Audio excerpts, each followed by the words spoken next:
nome do Pai, e do Filho, e do Espírito Santo. Amém. Evangelho de Jesus Cristo, segundo São Lucas. Glória a vós, Senhor. Aconteceu que Jesus estava rezando num lugar retirado, e os discípulos estavam com ele. Então Jesus perguntou-lhes: que diz o povo que eu sou? Eles responderam: uns dizem que é João Batista, outro que é Elias, mas outros acham que é alguns dos antigos profetas que ressuscitou. Mas Jesus perguntou: e vós, quem dizeis que eu sou? Pedro respondeu: o Cristo de Deus. Mas Jesus proibiu-lhes severamente que contasse isso a alguém, e acrescentou: o Filho do Homem deve sofrer muito, ser rejeitado pelos anciãos, pelos sumos sacerdotes e doutores da lei, deve ser morto e ressuscitar no terceiro dia. Palavra da salvação. Glória a vós, Senhor. Meus irmãos, nesse dia 26 de setembro, sexta-feira, hoje nós celebramos a memória dos santos Cosme e Damião. Sim, São Cosme e Damião é celebrado hoje e não amanhã. Amanhã, dia 27, é São Vicente de Paulo. Só lembrando esse detalhe. Evangelho de São Lucas, capítulo 9, versículos de 18 a 22. Aqui é aquela palavra, hoje narrada por São Lucas, Jesus quando vai a Cesareia de Filipe, e lá ele faz a enquete perguntando quem é, o que dizem a respeito dele. Então Jesus pergunta, no dizer do povo, quem eu sou? Então uns dizem que é Elias, João Batista, alguns dos profetas. Então Jesus dirige a palavra para os seus íntimos e para vós. Quem dizeis que eu sou? Pedro respondeu: o Cristo de Deus. E lá no Evangelho de São Mateus, Jesus vai dizer: feliz és tu, Simão, filho de Jonas, porque não foi a carne e o sangue que te revelou isso. E esse detalhe faz toda a diferença nesse texto. Esse detalhe está omitido aqui em São Lucas, mas lá em São Mateus, esse detalhe ele faz toda a diferença. Jesus diz: não foi a carne e o sangue que te revelaram isso, mas o meu Pai que está nos céus. Então, meus irmãos, só dá para saber quem é Jesus no Espírito Santo. Só dá para saber quem é Jesus se isso nos for revelado do alto. Nenhuma ideologia materialista, nenhuma ideologia naturalista, nada disso, hedonismo, nada disso pode dizer quem é Jesus. Nada, nenhuma dessas ideologias, nenhuma desses sofismas vai nos colocar quem é Jesus. Vai nos narrar e vai nos apresentar o Jesus da Bíblia, o Jesus verdadeiro. Para algumas ideologias, Jesus ele é um Che Guevara de boina. Para algumas ideologias, Jesus é um revolucionário, um guerrilheiro. Para alguns, Jesus é um curandeiro. Para outros, Jesus ele é um milagreiro. Ele é alguém que realiza milagres apenas, mas nada disso mostra quem é o Jesus de fato. Então só dá para saber quem é Jesus pela fé.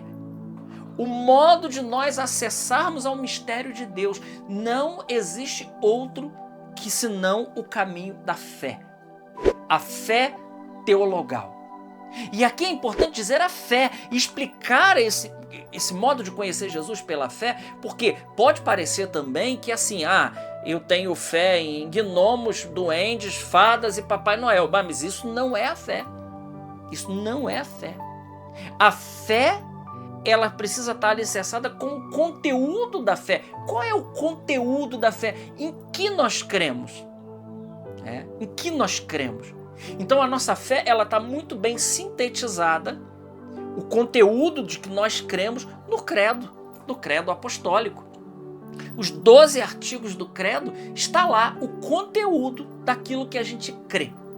Aquilo que a gente crê está sintetizado de uma maneira maravilhosa lá no credo católico. Então, nós vamos conhecer a Jesus somente pela fé. Somente pela fé nós temos acesso ao conhecimento de Deus. Jesus disse isso para Pedro: olha, não foi o ser humano que te revelou isso. Você não conhece Jesus pela carne. Não dá para conhecer Jesus pela carne. A gente ouve às vezes, né, pessoas querendo ensinar de Jesus na carne. Não, somente pela fé. Somente pela fé. E essa fé, e a gente aprende o fidesque e o fidesquá, aquilo que é o conteúdo da nossa fé. Esse conteúdo da nossa fé é aquilo que mostra quem nós somos diante de Deus. Então, crer, como dizia lá o grande Bento XVI, né?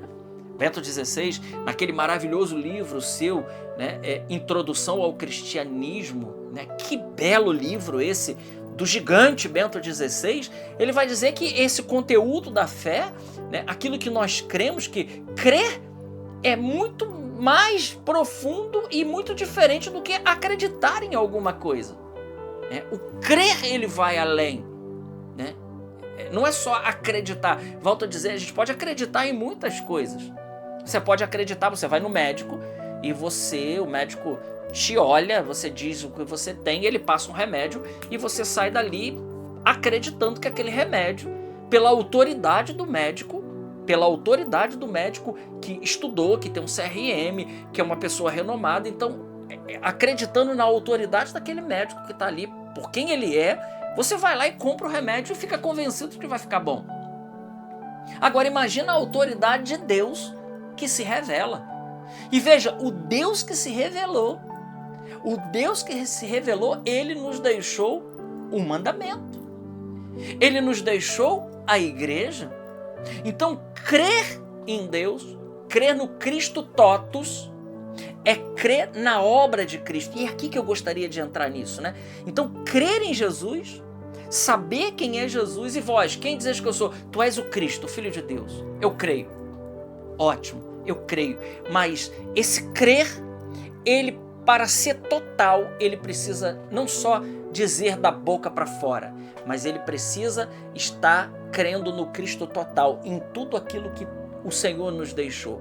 Então nós cremos pela autoridade daquele que se revelou. E o Deus que se revelou é o Deus da Bíblia. É o Deus que nos deixou a Sagrada Escritura. É o Deus que nos deixou a Sagrada Tradição. É o Deus que nos deixou o Sagrado Magistério. É o Deus que nos deixou a doutrina, que nos deixou os dogmas. Então é nisso que a gente crê. O conteúdo da fé, ela é isso. Então, saber quem é Jesus precisa passar pela obra de Cristo completa. A obra de Cristo completa é crer em tudo que crê e ensina a Santa Mãe Igreja. É isso. Então, é pegar o pacote completo. A fé comporta, né, uma adesão a toda a revelação de Deus. E vamos lembrar aqui que a revelação para nós, cristãos católicos, não é só a Escritura. É tradição e Escritura. E tradição e Escritura amparado ao magistério. Porque Bíblia sem magistério não dá certo, e também a tradição sem o magistério também não dá certo, né? Então nós podemos correr o risco, né? E nós estamos vendo isso acontecer aí, né? Um tradicionalismo sem magistério é cisma, né? E a Bíblia também sem magistério é protestantismo. Então também, tanto um lado quanto o outro, né, não funciona. Tradição e Escritura, amparado pelo magistério. Por quê? Porque é o magistério que Deus deu ao magistério a capacidade de interpretar legitimamente a revelação. A revelação, que são essas duas hastes, tradição e Escritura.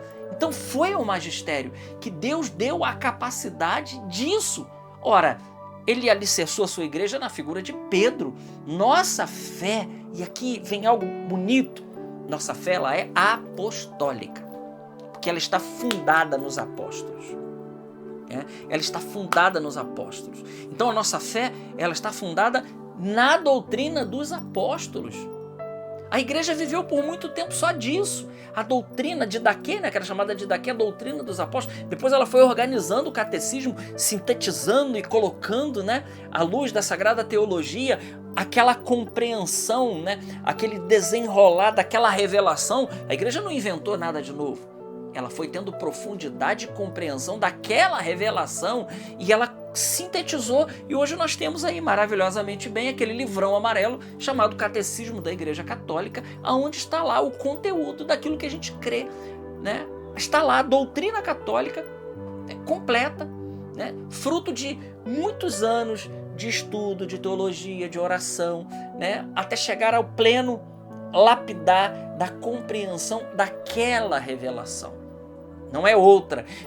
Não é que a igreja descobriu a lâmpada. Não. Ela tomou consciência e ela foi organizando, porque só o magistério tem a faculdade autêntica de interpretar a revelação e colocar pra gente a beleza da doutrina. Olha que coisa espetacular, meus irmãos. Né? Isso perdura por séculos.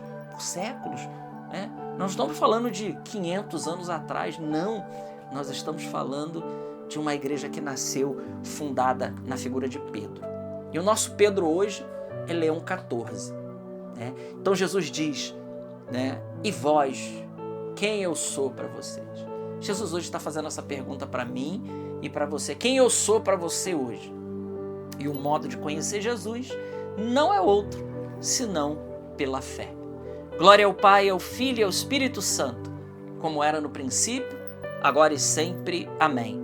Salve Maria Imaculada.